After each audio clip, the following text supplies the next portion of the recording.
हमें जितनी जरूरत हो सिर्फ उतना ही बोलना चाहिए, क्योंकि जरूरत से ज्यादा बोलने के कारण हम अपनी अहमियत खो देते हैं। ये कहानी भी उसी के बारे में है। एक घने जंगल में एक नीम का विशाल पेड़ था।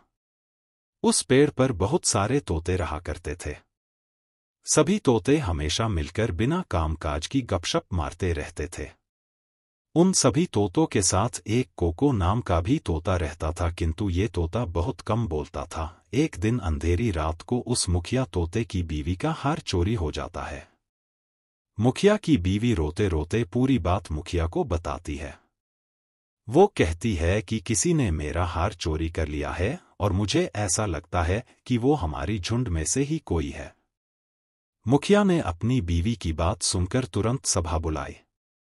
सभी तोते तुरंत सभा के लिए इकट्ठा हो गए। मुखिया ने कहा कि मेरी बीवी का हार चोरी हो गया है और मेरी बीवी ने उस चोर को भागते हुए भी देखा है। चोर आप लोगों में से ही कोई है। मुखिया की बात सुनकर सभी हैरान हो जाते हैं।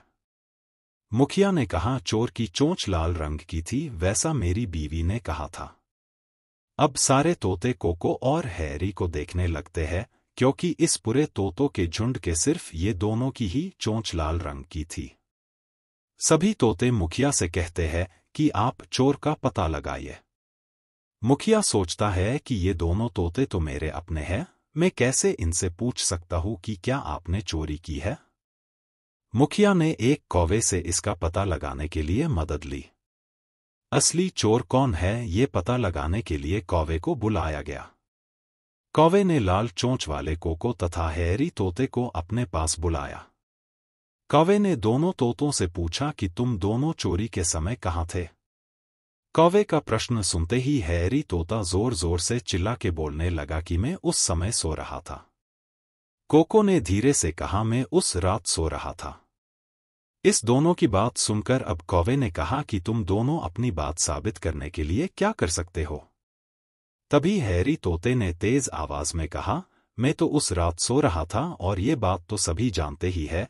ये चोरी कोको ने की होगी, इसलिए वह इतना शांत होकर खड़ा है।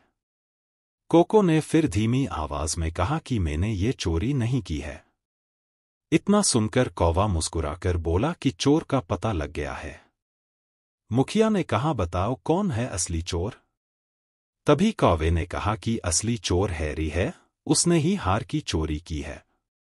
कौवे की बात सुनकर मुखिया ने और बाकी सभी ने कौवे से पूछा कि आप ये कैसे कह सकते हो।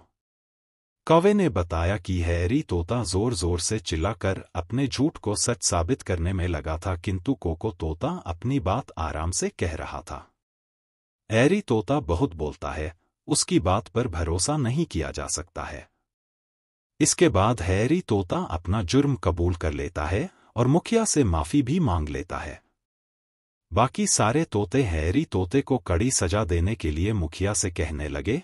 तभी कोको तोते ने कहा कि हैरी ने ये गलती पहली बार की है और उसने अपनी गलती भी मान ली है, इसलिए हमें उसे माफ कर देना चाहिए। मुखिया ने कोको की बात सुनी और हैरी को माफ भी कर दिया। दोस्तों, हमें इस कहानी से सीख मिलती है कि हमें सिर्फ जरूरत के समय पर ही बोलना चाहिए, क्योंकि कभी कभी हम ज्यादा बोलकर अपनी अहमियत खो देते हैं। दोस्तों, उम्मीद करता हूँ आपको इस कहानी से एक अच्छी सीख मिली होगी। यह कहानी आपको कैसी लगी हमें कमेंट बॉक्स में कमेंट करके जरूर बताएं और साथ ही इस कहानी को अपने दोस्तों के साथ जरूर शेयर करें ताकि उन्हें भी इस कहानी से कुछ सीखने को मिल सके। धन्यवाद।